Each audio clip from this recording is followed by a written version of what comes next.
mengusulkan agar tidak ada pembatasan terhadap barang kiriman PMI. Ini adalah posisi BP2MI sejak awal mengusulkan. Saya juga ingin menjawab ya apa yang ditayangkan dalam YouTube seorang YouTuber ya dengan akun Mr. Assalamualaikum. Halo teman-teman semua.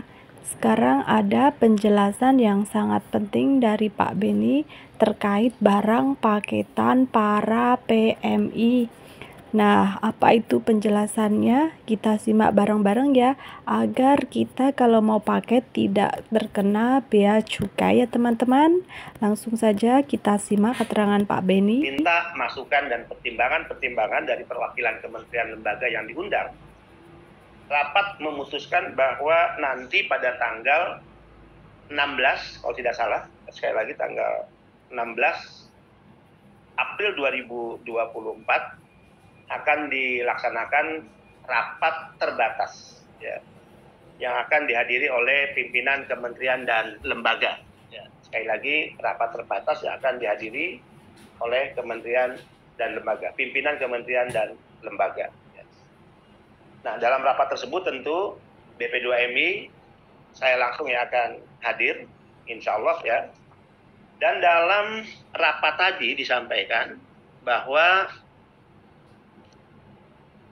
BP2MI diminta memberikan masukan terkait dengan upaya pemerintah untuk segera melakukan revisi atas Permendag 23 tahun 2000, Permendag nomor 36 tahun 2024. Artinya dorongan kita agar dilakukan revisi insya Allah berhasil ya, karena BP2MI sudah diminta memberikan masukan terkait poin-poin penting untuk dilakukannya revisi terhadap Permendag nomor 36 tahun 2024. Kemudian dalam rapat nanti juga BP2MI diminta untuk menyampaikan ya, pandangan terkait barang-barang milik pekerja migran Indonesia yang saat ini ya, sejak kami melakukan kunjungan tanggal 4 April dan 5 April di Semarang dan Surabaya masih tertahan di gudang-gudang penampungan yang ada di dua pelabuhan tadi, Pelabuhan Tanjung Mas, Semarang, dan juga Pelabuhan Tanjung Perak, Surabaya.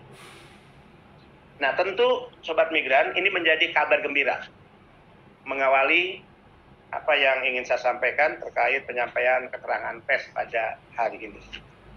Yang kedua, bahwa barang-barang PMI yang tertahan di Pelabuhan Tanjung Perak dan Tanjung Mas, BP2MI berada pada posisi atau standing position, meminta pemerintah untuk segera mengeluarkan barang-barang tersebut. Agar barang-barang tersebut segera cepat tiba di keluarga para pekerja migran Indonesia. Tentu dengan langkah-langkah harmonisasi masing-masing kementerian lembaga, lebih khusus harmonisasi BP2MI dan juga Bea Cukai dalam hal harmonisasi data-data mana yang dikategorikan PMI yang resmi tercatat, mana yang dikategorikan PMI yang dulu berangkatnya unprosedural ya, dan tentu mana yang nanti akan dipilah barang-barang milik umum. Tentu dengan harapan karena revisi terhadap Permendag 36 2024 akan dilakukan prosesnya, maka ya, kami akan meminta, ya, BP2MI akan meminta, ini bukan keputusan karena bukan kewenangan BP2MI. BP2MI akan meminta agar barang-barang yang sekarang tertahan tidak lagi harus dilihat dan mengacu kepada Permendag 36 2024. Kalau mengacu kepada Permendag ya 36 2024 tentu mengacu kepada pembatasan ya, sehingga kelebihan dari barang-barang itu tidak otomatis tidak bisa diterima oleh keluarganya. Sebagaimana yang disampaikan oleh Bea Cukai, kelebihan dari barang-barang yang diatur pembatasannya oleh Permendag, maka ya, opsi pertama akan dikembalikan ke negara penempatan, ke pengirim para PMI kita atau dimusnahkan. Nah, tentu ya sambil menunggu proses revisi yang akan dilakukan, maka barang-barang yang sudah ada di dua pelabuhan tadi tidak lagi mengacu pada Permendag, artinya di mana sudah dikategorikan, diidentifikasi pendataannya barang PMI, dikeluarkan dan diserahkan kepada keluarga. Ini perjuangan BP2MI, ini standing position BP2MI.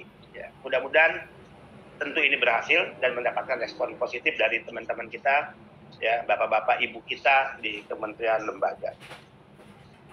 Kemudian, saudara yang kedua, yang ketiga, mohon maaf. Kemudian, saudara yang kedua, yang ketiga, mohon maaf, terkait proses revisi Permendag 36 yang sedang dibahas sekarang atau tadi ya oleh Kementerian Lembaga, BP2MI mengusulkan, tadi BP2MI tetap pada posisi ya mengusulkan agar tidak ada pembatasan terhadap barang kiriman PMI. Ini adalah posisi BP2MI sejak awal mengusulkan. Saya juga ingin menjawab ya apa yang ditayangkan dalam YouTube seorang YouTuber ya dengan akun Mr. Z ya. Nah, mudah-mudahan tentu Mr. Z nonton nih agar ada perimbangan ya berita agar fair ya, agar adil ya dan tidak sepihak. Ya. Jadi BP2MI pada posisi ketika revisi ini akan dilakukan maka BP2MI akan kembali kepada semangat awal. Semangat awal BP2MI adalah tidak ada pembatasan. Ini harus clear. Jadi yang dimaksud pembatasan, ya, sebagaimana yang dipahami oleh BP2MI adalah pembatasan mana yang setelah kita perjuangkan, kemudian mentok, kemudian hanya mengatur akhirnya barang-barang tertentu dengan nilai tertentu. Tapi bukan berarti jika lebih dari barang yang dibatasi, PMI tidak boleh ngirim. Itu ya, ini harus clear nih. Harus clear. Nanti akan saya jawab khusus ya, apa yang hari ini beredar saya lihat di TikTok kalau tidak salah ya seorang TikToker dengan akun Mr. G ya. Dan sesungguhnya sejak awal BP2MI mengusulkan agar kebijakan fiskal itu bisa dikembalikan ke usulan awal lagi BP2MI. Jadi awal lagi BP2MI.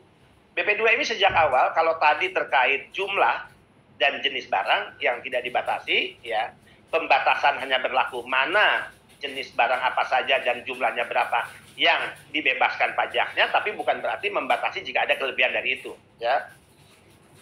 Nah, sejak awal terkait dengan pembebasan pajak, BP2MI mengusulkan di angka minimal 2.500 US dollar per tahun minimal. Tadinya kami ingin ya mengacu pada best practice-nya ya atau benchmark-nya Filipina. Jadi Filipina memberikan pembebasan pajak sebanyak 2.800 US dollar kepada barang-barang milik pekerja migran Filipina. Ini jauh ke belakang nih kalau dirunut sejarah awalnya dan kami memiliki semua jejak digital. Ya. Termasuk misalnya yang disampaikan oleh Mr. G bahwa seolah-olah ini rahasia, enggak rahasia. Ya, bisa diminta ke BP2MI.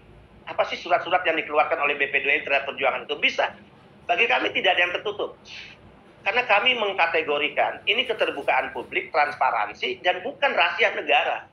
Ya, justru di era saat ini, negara dituntut untuk selalu terbuka, transparan, mempertanggungjawabkan apa kebijakan yang dia keluarkan, apa program yang dia kerjakan, dan seberapa besar bahkan anggaran yang dialokasikan untuk program-program tersebut. Itu menjadi prinsip dan kultur BP2MI 4 tahun berjalan. Ya. Jadi tidak ada yang tertutup. Sehingga kalau ditanya, apa posisi BP2MI sejak awal? Ya, misalnya saya juga ingin merespon ada pernyataan di media ya yang menyatakan BP2MI buang badan. BP2MI lah yang ya memiliki peran sangat besar terhadap pembatasan barang-barang milik PMI. Saya ingin luruskan. BP2MI tidak hanya berperan aktif, BP2MI menjadi penginisiasi. Bulan Juli tahun 2021, ide tentang negara hadir dengan membebaskan sebagian pajak dari barang-barang PMI, itu ide BP2MI. Itu tidak bisa dimanipulasi. Jejak digitalnya masih ada, surat yang kami kirim, ya, dan kami bertemu dengan pihak mana, itu juga jelas diberitakan oleh berbagai ya, media dan juga media sosial kita. Juli 2021, saudara-saudara, Juli 2021 BP2MI bertemu dengan Dirjen Bea Cukai ya untuk menyampaikan sebuah ide gagasan yaitu nomenklaturnya kami bunyikan dengan judul saat itu ya pembebasan bea masuk barang milik pekerja migran Indonesia. Jadi hingga nomenklaturnya itu berbunyi seperti itu, pembebasan bea masuk barang milik pekerja migran Indonesia. Itu usulannya dalam bentuk peraturan Menteri Keuangan. Bayangkan, strict dan sangat progresif revolusioner dalam pandangan kami. Pembebasan bea masuk barang milik pekerja migran Indonesia. Walaupun tentu PMK-nya tidak turun sama persis dengan ya bunyi nomenklatur yang kami usulkan, ya nggak apa-apa. Yang penting semangatnya. Walaupun dari sisi nilai masih kurang karena kami mengusulkan sejak awal 2.500 US dollar paling minimal. Tadinya kami ingin paling maksimal sesuai ya benchmarknya Filipina ya, yaitu 2.800 US dollar untuk barang PMI dalam ya jumlah tertentu atau dalam periode tertentu mengirim barang ke dalam negeri dari negara penempatan. Ya. Nah, bahwa PMK tersebut beririsan dengan peraturan Menteri Perdagangan, ya, Menteri Perdagangan, itu adalah proses selanjutnya bahwa terkait jenis barang, berapa banyak, ya, itu tentu menjadi kewenangan yang diatur oleh peraturan Menteri Perdagangan. Nah, saya masuk ke poin, ya, mumpung ini masih ingat, apa yang hari ini rame di TikTok-nya dengan akun Mr. G yang mengatakan ada surat rahasia, yang surat ditampilkan kan surat yang dikirimkan oleh Sestama BP2MI, ini ya. Ini bukan surat rahasia, mau media minta kita kasih nih, ya. Teman-teman LSM minta bisa kita berikan, kita kasih. Ini bukan rahasia.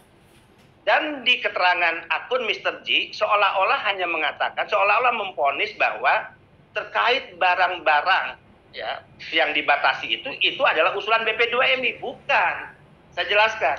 Surat Sestama dikeluarkan atas nama BP2MI menjawab surat yang dikeluarkan. Nah, ini nih. Surat yang dikeluarkan ya. Ini bisa nih difoto ya. Supaya kita fair, supaya adil. Ini suratnya tertanggal 4 Oktober 2023. Ya. Perihalnya permintaan usulan jenis. Jadi Kementerian Perdagangan melalui Direktorat Jenderal Perdagangan Luar Negeri meminta ya, perihalnya permintaan usulan jenis, jumlah dan satuan barang yang dapat diimpor sebagai barang kiriman PMI. Artinya dari surat-surat ini nggak salah juga. Ya, karena BP2MI pengusul, maka Dirjen Perdagangan Luar Negeri, Kementerian Perdagangan meminta, ya ilustrasinya gini, mana dong yang diusulkan, apa saja barangnya. Oke ya. Atas surat ini 4 Oktober, BP2MI menjawab, ditatangani oleh Sestama, karena suratnya ditujukan kepada Sekretaris Utama. Karena suratnya kepada Sekretaris Utama kami, maka Sekretaris Utama yang menjawab. Kalau Menteri pasti kepada Kepala Badan yang menjawab. Karena ini setingkat Dirjen, maka suratnya ke Sestama. Nah, Mr. G, ya ingin saya klarifikasi agar fair pemberitaannya ya. Jadi atas surat ini kami jawab. Nah, ini jawabannya. Jawabannya, ini surat ya,